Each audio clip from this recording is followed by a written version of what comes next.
Je vais carder, en fait je vais faire un mélange de laine, donc elle est déjà cardée, mais je fais un mélange pour mélanger les couleurs. Et c'est surtout comme ça que je fais du cardage à la main en fait, sinon je la fais carder. Parce que le cardage ça permet d'aligner la laine, c'est ça? C'est ça, en fait ça brosse, donc sur ce que j'ai sorti là, la noire, on le voit bien. Elle est vraiment... en fait c'est différents voiles de fibres alignées qui ont été posés les uns contre les autres. Et du coup qui crée une matière assez régulière en fait. Oui, les fibres sont à peu près dans le même sens, après pas complètement, mais globalement. Je m'appelle Lucille Chanel, donc j'ai une activité professionnelle qui s'appelle Vallon de laine. Et je suis principalement formatrice lainière, animatrice également.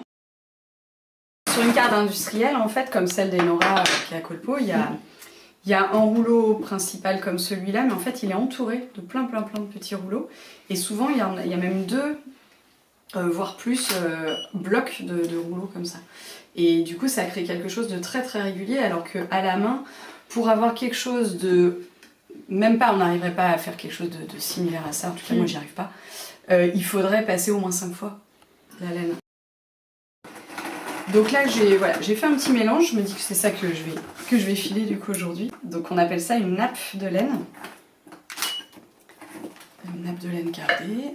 Alors il y a un peu de blanc qui était déjà dans la cardeuse, ça va rajouter de la couleur. Voilà, un petit mélange. Et puis on va pouvoir aller le filer au rouet ou au fuseau.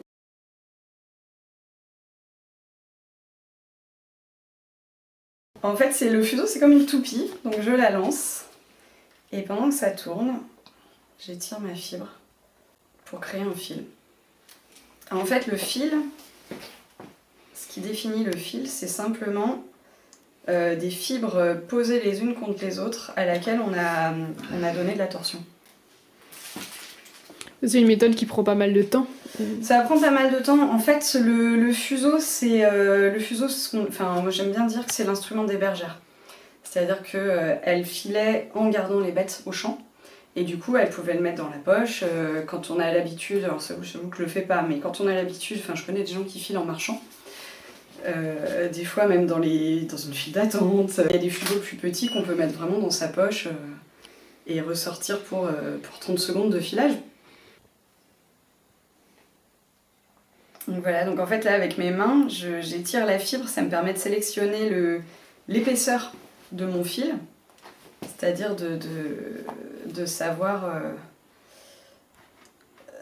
comment dire, de savoir s'il va être plus ou moins épais, c'est-à-dire je peux choisir en fait, là je le fais relativement fin, c'est mon habitude, mais je pourrais le faire plus gros si je le souhaitais.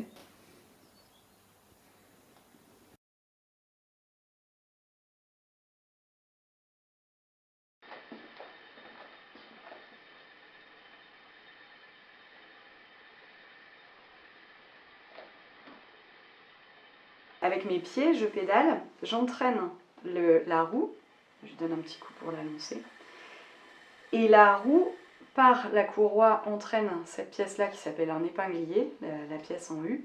Et cet épinglier, il a un axe qui est percé, qui est troué ici, et dans lequel on passe le fil, et c'est vraiment la torsion de l'épinglier qui donne la torsion au fil.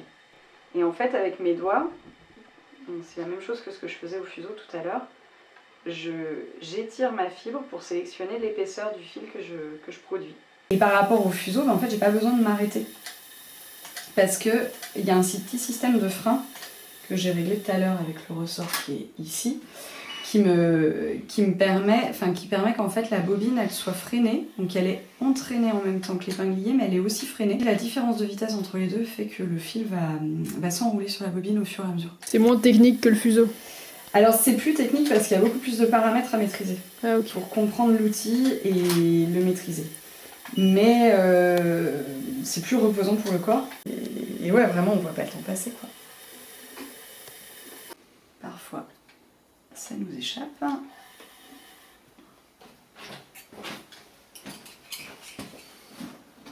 Ça aussi, c'est quelque chose que j'entends des fois en formation, ou même en démo. Des gens qui disent « Ah mais il faut surtout pas casser ». Et en fait, je dis « Bah non, enfin, au contraire, apprenez à casser pour apprendre à remettre, à rabouter en fait. » Parce que finalement, il y a plein de fois où on va casser involontairement, ou parce que notre nappe de laine est finie et qu'on veut en remettre, ou parce qu'on veut changer de couleur, enfin il y a plein de raisons. Et donc du coup, ce qui est important, c'est pas de pas casser le fil, c'est de savoir faire un raboutage invisible. Là, je suis en train de filer un fil qu'on appelle célibataire ou solitaire. C'est-à-dire que il est bien, enfin déjà il est solide, mais si je m'arrête, que je le détends, vous voyez, en fait il a de la torsion et donc il cherche à équilibrer cette torsion et donc il fait plein de nœuds, de petits queues de cochon. Et ça, si on essaye de le tricoter, bah déjà ça va être super désagréable. Et en plus, le tricot, il va partir en biais. Si vous regardez dans un fil du commerce, on dit que souvent qu'il y a plusieurs brins. 2 brins, 3 brins, 6 brins, 12 brins, enfin il peut y en avoir beaucoup. Et en fait, c'est le nombre de fils célibataires qu'on a assemblés et on appelle ça retordre, qu'on a retordu en les tournant dans l'autre sens. Donc c'est rare qu'on garde juste le fil solitaire. Ouais, ça peut se faire, mais c'est rare. C'est plus facile en tissage parce qu'il n'y a pas ce problème de partir en biais.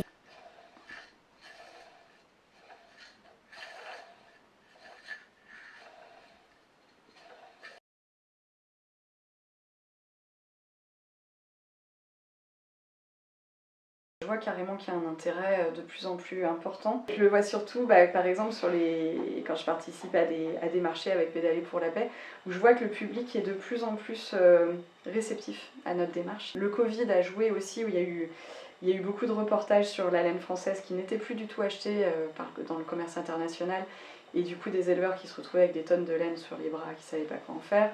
Et effectivement, je sens que ça les a questionnés aussi sur leur façon de consommer. Je vois qu'il y a aussi de plus en plus d'éleveurs et d'éleveuses qui veulent pas que leur laine parte au rebut et qui veulent alors soit eux-mêmes s'approprier la transformation, ce qui est hyper louable, mais ça rajoute un métier, donc c'est pas toujours évident. Et puis il y en a d'autres qui savent qu'ils vont pas avoir le temps, qu'ils vont pas y arriver, que c'est pas leur métier, donc qui créent des partenariats en fait avec des personnes comme moi, comme ce qu'on fait par exemple avec le collectif la brigade d'intervention lainière, dont j'avais pas encore parlé, où en fait nous on va dans les élevages, on achète la laine aux éleveurs à un prix le plus juste possible, puisqu'on veut aussi que ce soit un revenu pour eux, et on la transforme et on la vend. Et comme ça, eux, pour les éleveurs, la seule chose qu'ils ont dans leur responsabilité, c'est de nous accueillir au moment de la tonte. Après, ils n'ont plus à s'en occuper.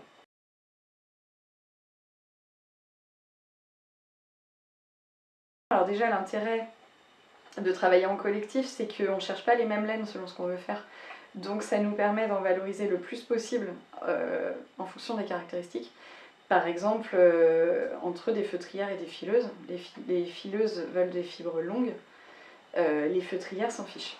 Donc quand on va sur un élevage, on essaye de récolter les fibres les plus longues pour faire du fil, que ce soit à la main ou même en filature, et les fibres les plus courtes seront quand même valorisées dans du feutre, éventuellement même pour d'autres usages, puisqu'on vend aussi une partie de la laine qu'on n'utilise pas nous-mêmes.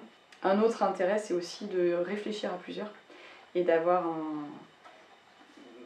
moi j'ai l'impression que mon activité fonctionne aussi parce que j'ai ce collectif derrière moi à qui je peux poser des questions, à qui je peux dire ah vous en pensez quoi là, j'hésite entre tel ou tel type de formation, et du coup d'avoir leur retour et leur regard, et c'est hyper précieux quoi.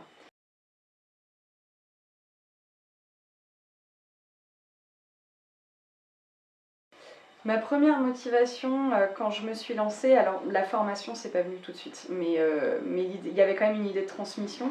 Et en fait ma première motivation c'est en fait j'ai découvert que la laine, donc tout au long de ce parcours là, j'ai découvert que la laine était une matière formidable, qu'on avait complètement oublié à quel point toutes les propriétés qu'elle pouvait avoir, et à quel point c'était super. Et en plus, enfin, c'est quand même une ressource renouvelable. Mon idée, c'était de faire comprendre aux gens que la laine, c'était quand même une matière magique, qu'un vêtement en laine, c'est respirant, qu'on n'a presque pas besoin de le laver, il suffit de l'aérer pour qu'il perde son odeur. C'est naturellement antibactérien, antifongique, enfin, il y a plein de... très isolant, très chaud, et que du coup, bah, s'habiller en pétrole, c'était une hérésie.